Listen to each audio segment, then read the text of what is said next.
Nesse domingo, dia do Senhor, nós temos o Evangelho de Marta e Maria. E Maria escolhe a melhor parte. Afinal, qual é essa melhor parte e que ela escolheu e Marta não escolheu a melhor parte? Marta poderia ter escolhido também a melhor parte. Afinal, do que Jesus está falando no Evangelho? Vamos acolher então com o coração aberto essa meditação do Evangelho. Quero agradecer você que tem compartilhado, comentado. Isso tem ajudado a plataforma a enviar o vídeo para mais pessoas e você está evangelizando junto comigo. Obrigado. O Evangelho de hoje é Lucas capítulo 10, versículo de 38 a 42. Vamos abrir o coração para acolher esse Evangelho e aprender com Jesus. Vamos nos colocar como discípulos agora, escolhendo a melhor parte. O Senhor esteja convosco, Ele está no meio de nós. Proclamação do Evangelho de Jesus Cristo segundo Lucas. Glória a vós, Senhor. Estando em viagem, entrou num povoado e certa mulher chamada Marta recebeu-o em sua casa. Sua irmã chamada Maria ficou sentada aos pés do Senhor, escutando-lhe a palavra. Marta estava ocupada pelo muito serviço. Parando por fim, disse: Senhor, a ti não importa que minha irmã me deixe assim sozinha a fazer o serviço? Dize-lhe, pois, que me ajude. O Senhor, porém, respondeu: Marta, Marta, tu te inquietas e te agitas por muitas coisas.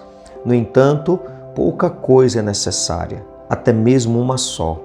Maria, com efeito, escolheu a melhor parte, que não lhe será tirada. Palavra da salvação, glória a vós, Senhor. Meus irmãos, qual foi a melhor parte que Maria escolheu, afinal? E Marta não escolheu a melhor parte? Vamos então observar nesse Evangelho. Primeiro, nós precisamos entender que já teve muitas interpretações, cada um faz sua reflexão, uns defendem Marta, outros defendem Maria, outros colocam as duas juntas, e eu concordo que as duas juntas aqui se tornam um modelo para o discipulado. Nós temos que ter um pouco de Marta, um pouco de Maria, devemos nos completar. Mas aqui Jesus ele traz uma frase. Jesus coloca algo muito importante. Maria escolheu a melhor parte, como se Marta não tivesse escolhido a melhor parte. Mas a hospitalidade, que é o tema central dessa liturgia de hoje, vemos na primeira leitura Abraão acolhendo aqueles 3 homens ou anjos, que a tradição sempre interpretou como símbolo da Trindade, e a hospitalidade, acolher alguém, é como acolher o próprio Deus. Então o tema é importante. Marta foi hospitaleira, foi ela que acolheu Jesus em casa e ela que estava cuidando, sendo hospitaleira, tentando acolher da melhor forma possível. O problema é que Marta reclama, Marta é reclamona. Marta está fazendo, mas está reclamando do outro que não faz. Marta é símbolo de muitas pessoas nas comunidades que são muito ativas, pessoas muito empenhadas, zelosas no serviço, mas gostam de reclamar dos outros que não fazem. Aliás, nós temos muito de Marta, essa característica de Marta, de fazermos muitas coisas e aí nos incomodarmos por aqueles que não fazem. E aí, às vezes, a gente fica agitado com muitas coisas, se estressa, agitado com tantos afazeres e aí deixa de escolher a melhor parte. Ou seja, para mim, a melhor parte são 2 coisas. Você precisa acolher o Mestre com amor, fazer para ele as coisas com amor. Isso é a melhor parte. O amor é a melhor parte. Ouvir a palavra com amor, fazer as coisas com amor. Marta, não é que ela não estava fazendo com amor, mas ela reclama de Maria e ali demonstra que ela estava pensando muito nela mesma, centrada muito nela mesma, no que ela estava fazendo, como se fosse mais importante. E deixando de dar importância à escuta da palavra e deixando de dar importância a Maria, que estava fazendo de outra forma, estava acolhendo Jesus de outra forma. E Maria, inclusive, está representando aqui, Lucas coloca em evidência as mulheres no seu Evangelho, e ela está representando aqui a mulher que está ali, sendo hospitaleira, acolhendo Jesus. Isso era papel do homem. E aqui no Evangelho está uma mulher fazendo esse papel de ouvir, de estar acolhendo, de estar junto, conversando, dialogando. E as mulheres estavam só no serviço. Então, aqui o Evangelho está trazendo a mulher como discípula, colocando a mulher como nesse discipulado. Na comunidade cristã, a mulher se coloca também como aquela que escuta a palavra, que ouve para anunciar também a palavra. não só aquela que vai servir, mas Marta ainda está aí nessa mentalidade antiga e Maria já numa mentalidade nova. A mulher também pode ser discípula, a mulher também pode se colocar ali aos pés do Mestre para ouvir, para aprender e para também anunciar.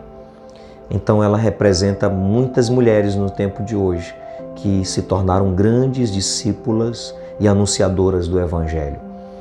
Mas eu vou fazer uma reflexão que eu coloco, acredito que no meu segundo livro também, essa reflexão, o livro O Valor da Oração, Fazendo da Vida um Eterno Retiro.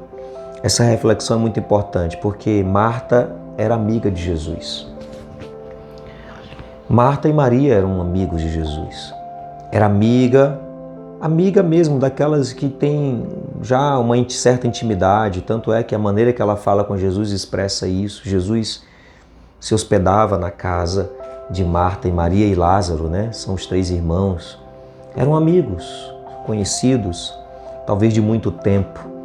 E Marta, ela era aquela que acolhia Jesus como um amigo, queria acolher bem o seu amigo, mas Marta aqui também é símbolo de muitos que já se consideram amigos de Jesus e acha que não precisa mais parar para ouvir o seu amigo, o seu mestre, que não tem Jesus como esse mestre amigo, que não precisa mais parar para ouvi-lo. Já são tão íntimos, tão amigos, que não precisa mais parar para ouvir. Imagina você acolher uma pessoa muito importante na sua casa e aquela pessoa está lá na sala e você vai falando aí que eu estou arrumando aqui as coisas, fazendo o almoço e tal, mas pai, é que eu estou ouvindo. Demonstra muita intimidade, mas Jesus, ele é, além de amigo, ele é Senhor, ele é mestre, ele é alguém muito importante em que a gente realmente precisa dar atenção, parar. É preciso parar para rezar. Nós temos que ter os momentos de parar para rezar. A gente pode sim fazer as coisas rezando. A gente pode viver uma contemplação de maneira diferente. Não dá para viver uma vida contemplativa ali tão parada, mas no serviço a gente pode ser contemplativo, de fato. Mas Jesus é importante demais e a gente precisa também ter os momentos em que a gente para rezar, em que a gente para ouvir Sua palavra, para dar atenção à Sua palavra. Essa é a melhor parte. A palavra que nos nutre, que nos forma. É preciso parar. Paulo nos ensina que nós podemos rezar sem cessar, mas o catecismo da igreja diz que para rezar sem cessar é preciso também parar para rezar. Se a gente não cria o hábito de parar para rezar, escolhendo a melhor parte, ouvindo, meditando a palavra, deixando um pouco os afazeres, as tarefas, tantas coisas, a gente não vai ser pessoa de oração. A gente não vai conseguir fazer as coisas em oração. Nós precisamos aprender com as duas, Marta e Maria, ser hospitaleiros, ser ativos, fazer as coisas com amor, mas parar para rezar, estar aos pés do Mestre. Não podemos viver só no ativismo. Isso cansa, isso destrói o apostolado, isso impede que o apostolado seja eficaz. Vamos então acolher esta mensagem e refletir na nossa vida.